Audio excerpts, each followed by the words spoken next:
Hey, thanks for joining me. We're going to get back into Savage Dragon, one of my favorite books. Not all of yours, but some of yours. Uh, I love this book, and like Planetary, it's one of my favorite things to look at. And we're going to get into it. Just jumping right into it. Cover, dynamic angle with the low shot and the city buildings kind of going up into the distance. You got Dragon, and holy fucking shit, it's Wildstar. Everyone remember Wildstar sort of vaguely when it come out for a minute way back in the 90s and then vanished forever, and then Eric Larson bought it and threw it in his book on occasion. Then he showed up and then everyone forgot about him anyway. Thank you. Yeah, that's what it is. That's Wildstar. Larson liked the character. He liked the design. I think Larson bought the rights off of him. I could be wrong about that. I know Larson's done that before. He bought that ant character from that goofball Mario Gully, and now Larson owns the rights to Ant, or whatever. So it starts out kind of involving what was then the current version of the Wildstar character. It's convoluted. I can't even begin to explain it, so I'm not even going to try. But he's Wildstar because that's his name. He's walking around. There's some kind of creepy shit they're walking through in this underground area. He trips and almost falls over, and then he kind of looks up and discovers they're surrounded by all the super-powered mutant freaks that they're in the Chicago where the Dragon, this comic, is set. And these characters are not bad guys, but most people don't know that. And so Wildstar, he's like, well, he doesn't know who they are, and conflict is going to happen. So I like this shot because the character, this Wildstar guy, has this giant starfish slug thing attached to his chest. You don't see it here, but it's what gives them their powers. And multiple characters in the Wildstar comic have different size and shapes of the same kind of alien symbiotic things that give them their power. Star has the big awesome one because it's a big cool design on his chest. There was one bad guy that had like a little one just on his eye, and I'm not joking. I'm not joking when I say one of the characters was a girl and she had a little tiny one covering her pussy. Like literally that's where it was at. I'm like, oh, okay. How's that work? I don't know if I want to know, but tell me, please. Anyway, he flashes his powers, and it jizzes the Wildstar costume on him so he can start punching guys. So punching, and then I guess everyone kind of takes off because Wildstar is so cool. Well, no, I'm sorry. They don't take off. They got surrounded. They're like, oh, shit. Okay, well, now we're in trouble. Back with the Dragon. They're still discussing how Rapture asked Dragon to marry him, and so he's still trying to figure it out. And like one of Dragon's buddies here, he's like he's saying, "Come on, Dragon, lighten up. Maybe she's lying. It wouldn't be the first time some girl told a fellow she was pregnant to get him to marry her." And Dragon's like, "I don't think so. Rapture's never lied to me before. She may have misled me, or maybe not have told me all the gory details, but she's never outright lied. Besides, if she's not pregnant, I'd find out about it soon enough. So she's not stupid. I think she's telling the truth. I just don't think it's mine." And they kind of talk about, well, he's got a healing ability, so maybe he's not sterile anymore. So Dragon's like, no, I moved my stuff out. It's end of story. I'm fucking pissed. And so the girl cop's like, what are you going to do? He's like, well, just my job. It's all I can do. Cut back over to Rapture because she's pissed off because she told Dragon that she was pregnant in the last issue. And the first thing Dragon was like, are you sure it's mine? She told him to fuck off and get out. So now we cut back to Rapture because Dragon had moved in with Rapture. They were living together briefly. And she's like, he what? And Horridus here, this kind of cutesy, funny little goofball character who I really like. She's like, Dragon picked up his clothes and moved out. He left this videotape and said it would explain everything. That was established in the last issue. And she's like, that yellow prick, he couldn't even face me himself, that bastard. So there's this cassette tape that Dragon gave Horridus, and Horridus is supposed to give it to Rapture. And she's like, well, what the hell is it? And Horridus is like, he didn't say. And she's like, does this mean we're going to get a VCR? I really love this cutesy drawing. For a weird, creepy, spiny, spiked monster character, he draws her kind of cute when he wants to. These big eyes and this cute little smile. She's just an innocent kid. She doesn't know anything. But it's like, we got to watch the tape, so we need to get a VCR, right? Back with Dragon. They're kind of talking about, this is just a page to kind of like, it just seems like Larson just wanted to have some humor. There was a scene in the previous book where a big villain He's a big giant chicken in it with a mask on his eyes and a cape. His name's Powerhouse, but he saved all these people from another villain named Brainy Ape. He's just a big gorilla with a jar on his head with a brain inside of it.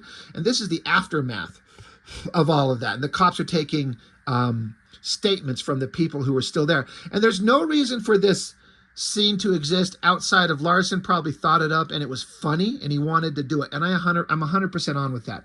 So the text is like, this woman's like, and after the gorilla threatened everybody, the giant chicken walked in, beat him up and hauled him away. The cop's like, a giant chicken? Another cop says, I thought the chicken came before the monkey. The cop's like, well, that's what I wrote down. Cop says, are you sure it was the talking gorilla with an exposed brain that came in first? Some of the other witnesses said the Birdman that came in first. The witness says, it was the gorilla. I'm sure of it. The chicken saved our lives. The cop's like, well, that's not the way. And the other cops, I could have sworn the old man said. Another cop says, are you sure? And then everyone's talking over each other. And, you know, cop's like, that's not right. It's not right. The chicken was first. And so then the main cop taking the statement is like, wait a minute. And let me get this first. Which came first, the chicken or the ape? And then everyone is around like the chicken, the ape, the chicken, the ape, the chicken, the ape. And the cop is just like thinking to himself, I hate my life. There's no reason for that to exist outside of Larson thought it would be funny dialogue. And it is. I am like, it's just a funny little throwaway single page gag. I love it. Dragon, he's back to, all he can wear are like football jerseys because he's so fucking big and his clothing wardrobe has been decimated and he hasn't had time to kind of replenish it. So he's down to his last good shirt. He's like, well, anyway, this sucks. And there's this cop. He's kind of a racist douchebag and always hates mutant characters. And so Dragon and him are kind of fighting, you know, verbally. Just kind of characterization that's been going on. Back with Rapture, she's in the police headquarters. And she's trying to find Dragon, and she's pissed off. So she's got her powers charged up and threatening cops. And she's like, where is he? I'm tired of you cops covering for each other. The cop's like, he's on assignment. And so then there's this nurse, Ann Stevens. And she's been in the book since issue 1, since maybe like page 3 or 4. And Rapture saw Dragon talking with the nurse, and their conversation sounded like these two were running off to go fuck. And that's why Rapture's pissed. And so, but the nurse shows up. She's like, I'm looking for Dragon too. There's something I need to tell him. It's a little personal. And Rapture just socks the shit out of her. Pow! That's a great energetic shot. And it just goes walking off. It's like nothing personal. So, you know, Rapture thinks Dragon's fucking her. And so, of course, she slugs her. And so then this other cop says about Rapture, she says, wow, it must be her time of the month. And the nurse says, no, that's not it at all. Remember, they were talking about she's pregnant. So back outside, Horace is like, is everything better? She's like, no, it ain't. She's just bitching and moaning. She's like, he's off on some secret mission with his police buddies, dodging me, you know, so I don't get to talk to him, and nothing gets settled between us. And so Rapture and Horridus go walking off. I like this shot with this little kind of open white panel and just the like blowing newspaper debris to kind of show them walking in the distance. It's really interesting. It's also funny when in this newspaper, right, Larson throws in a little bit of humor. There's like a picture of a roll of toilet paper, and it says, when you really gotta poop, like it's like an advertisement for toilet paper. Just a funny gag to throw in there because he's having fun. But Rapture's saying, I guess we don't have a lot of choices. We'll wander over to Radio Barn and buy some cheap-ass video player so I can watch that stupid tape he gave you. He lived with me, for Christ's sakes. He knows I don't have a VCR. So she doesn't even have the means to watch the tape, and she's pissed. Back with the Dragon. Now we're underground in that same place where all those characters were fighting Wildstar. And there is Wildstar right there. And so cops are being, you know, they're facing off against bunch of superpowered characters, and the cops versus superpowered villains is a major theme throughout the book, and the cops are getting their asses handed to them. That's just why they brought Dragon on board, is because he can fight back. So there's tension between all these characters, and again, dialogue that makes me laugh. You got this character, or all the cops, most of the cops are got their guns pointed, and this one character, he says, you got a beat on him? You know, he says, I got a beat on him. You have a beat on him? And this guy says, I got a beat on him. Like they're just ready to start shooting. So they're kind of yelling at each other like, guys, you need to calm down. We got to coexist peacefully. You guys aren't the bad guys, but you're starting some shit. The super freaks are not wanting to listen, like, get out of here, leave us alone. Tension's building, and then finally someone's gonna snap. Like the bad guy, his name is Radical, so he slugs Dragon. They send everyone flying. Wildstar, he's like, even though he was kind of fighting all these super-powered freaks, he's like, I'm not going to sit here and watch all these super-powered guys get shot up by the cops. So he, you know, dives out there to fight the cops. One of the cops unloads with his gun and catches him right in the head. Bam. So fight's going on. Guy is blocking radio signals here. Wildstar is getting kicked around. Dragon's jumping up. His last good shirt got destroyed. Now he's pissed off. He's really mad. And then he comes along to Wildstar, and he's unconscious. And Dragon sees this big, weird design, this alien parasite slug thing on his chest. And Dragon's like, he's kind of seen this character before from previous comics, and Dragon kind of recognized him. He says it's the kid from the Blast, and this starfish is stuck to him somehow, and his costume. So Dragon starts ripping the thing off him. Now, they've established these things don't come off. In fact, they can't come off. They have to stay on once they bond with you. But Dragon's super strong, so he just grabs it, crushes it, and starts pulling it off.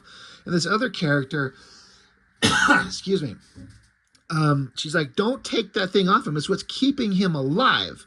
While he's distracted, that character Radical socks Dragon in the back again. So now Dragon's pissed off and swings at the other guy, sends him flying. We got a pin-up from Bill Marmion and Al Gordon. I don't know that penciler's name. That looks pretty good. That's pretty awesome. But then we get a flashback from, I think this is supposed to be Wildstar as he... while he's unconscious. And this is kind of a throwback to some scenes we've seen before in previous books. And he's looking, and then you see this version of the dragon, but it's not the Savage Dragon that we know. He looks very different. This is Dragon's son. And what's interesting is that right now in the book, and it's been this way for several years, is that this dragon, the book that we're reading, he is dead. He's been dead for years. And his son is alive. And he is the star of the book, and he's married, and he has, like, I don't know how many kids, like 6 or 7 kids with his wife. I hate to say modern-day Dragon is fucking uninteresting as hell. I really, really don't know why I keep collecting, and I've said it many times, but I kind of am just going to keep going all the way up to issue 300. I'll probably be done. But I buy them, and I don't even fucking read them anymore. They're just on my hold. I get them. I flip through it. I might read a page or here or there, see the art that's going on, see what weird, crazy shit goes on. But I'm like, I'll read them. And I have been doing that for the last 5 years. It's the one book I just keep buying out of habit. And part of it is because I love this book so much when it started, but holy fucking Christ, is it not interesting anymore? And I hate saying that because I like Larson's work and I like what he can do. And I like that he's making the book he wants, the way he wants, with no excuses. I mean, he goes to some pretty extreme place. He throws lots of sex in it. He throws crazy violence. He throws weird humor. You've got Popeye the Sailor Man in it now. You've got Mickey Mouse as a weird sex fiend. He's doing all kinds of weird shit, and I appreciate it. I respect it, but it is not interesting to me anymore. Anyway, rant over. But it's interesting. This might be the first time you see Dragon's son. Now, it's kind of like in another character's mind, in a vision, but that could be Malcolm Dragon right there. That's the guy who's the star of the book to this day. Anyway, Wildstar's having a weird hallucination. And then, boom, out of nowhere. This is the thing with the Dragon comic. You don't know what he was going to do when you turn the page. This is the Fiend, the evil spirit that's inhabited the body of a fat old woman, but when they combine, she can turn into a super hot, sexy bodied monster girl. And she's been after Dragon forever, but she's not trying to kill him anymore. She wants to make sure that when she kills him, he goes to hell, because it's been established that there is a heaven, and that's where she thinks her daughter is, because she thinks that the dragon got her daughter killed. So she wants to kill the dragon, but she doesn't want to kill the dragon and have him go to heaven where he can be with her daughter. She's like, no, if I'm going to kill him, he has to go to hell. So she left him alone for a while until she figured out something. And it's been a couple issues. Boom, here she is, just crashing through. Love the shot, love the kind of the shadow line work going on the body. Crashes down and instantly blows Dragon's arms off. Just boom, vaporizes his arms. And she's like, you killed my daughter, Dragon, and now it's my turn to blast you all the way to hell. And Dragon's standing there, literally no arms, just bloody burned stumps at his shoulders. And he says, you wouldn't shoot an unarmed man, would you? I think that's funny. So she socks him in the face, grabs him and takes off, leaving the cops and then the super freaks who are fighting each other. This guy, he's like, that was your front line, as I recall. I think you better leave. So now we cut back to Rapture and Horridus. They finally got a VCR, and we see this, and this scene has been kind of established to a point, but some of the dialogue we haven't seen before, but it's her and another guy, and she's like, hey, come in here. I wanted some privacy. I don't want anybody telling you anything about what we're about to do. And he's like, is it just getting a little hot in here? And she's like, oh, it's hot, all right. Expect it to get hotter, handsome, but I'm going to get in your pants butt good. You got what I want, and we ain't leaving this room till oh, shit, wait, crap. He's like, what? She says, damn security camera. Last thing I want is this recorded for posterity. So she zaps the camera. Now, this is the video that someone gave Dragon, and he saw this, and he sees his girlfriend setting up to fuck another guy, which is why he thinks maybe the baby she's carrying is not his. And you see her with her head in her hands, just like, holy shit.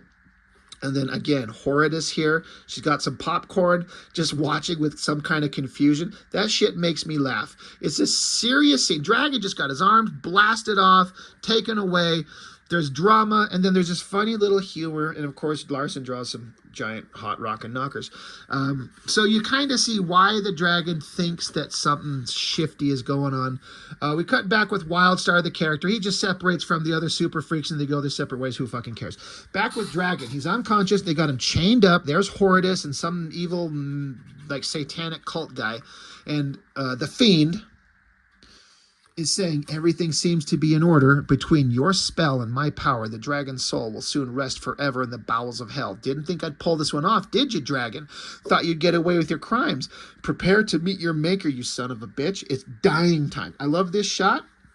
I love the heavily shadowed look of this character.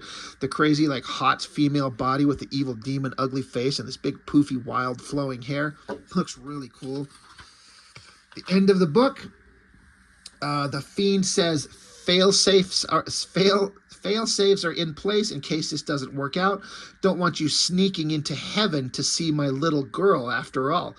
Enough. Let's do it. So they electrocute him. Zap. He's sitting there, got like a upside down like salad bowl on his head. And she says, that was fun. How's our boy? And the evil scientist Satanic guy says, he's gone. And she's like, oh, goody, let the games begin. So they're implying he's dead. Like, they just killed him. And letters pages from, all, the letters pages were always fun. But interesting, at the end of this book, here it says, next issue, Spawn. Now, if I remember correctly, at this basically roughly, if not the exact same time, like pretty much this, like the same time, Spawn was dead and went to hell. And now Dragon is dead, going to hell. And they meet up in hell. And there was an issue that I think Greg Capullo draws it, where Dragon and Spawn meet up. I've got it somewhere. I'll have to dig it up and see if I can, I'll find it and see if it's worth revisiting. But I have to say, the next 2 issues of this book, if I remember correctly, in a series of books that have just been brilliant and funny and hilarious and shocking, are some of the most memorable. Dragon meets Spawn, he meets Satan, and he meets God. And Satan kicks God in the balls, and I'm not even joking. It's some of the most entertaining and funny and well-drawn and just over-the-top, ridiculous superhero comics I'd ever read at the time. It was unlike anything I'd ever read. Larson takes these characters and does things that you just couldn't do with other corporate characters. You couldn't do certain things with the X-Men or the Avengers or Spider-Man or Batman or whatever. But with his character, he can do any damn thing he wants, and he can do some wild, crazy stuff and take the tropes that you expect and show them to you, but then twist them around and make them different and fun and crazy and wild and just shock you. And I love it. And I can't wait. I might get to those other 2 issues of Dragon sooner than later. We'll see. Because again, most of the time, Dragon videos don't get a lot of views. On occasion, sometimes out of the blue, it'll get 2,000 views, and other times it'll get 200. I really don't understand what the difference is, but it's one of my favorite books ever. I wish that it stayed that way. Like I was just bitching about earlier, how it's fucking boring as hell. Like I cannot believe how bad it is. But whatever, you know, these first several years up to issue 75, it's completely brilliant stuff, and I love it, love it, love it. So anyway, Dragon 29, that's all I got for now. Thank you for watching. I really appreciate it. I'll see you next time.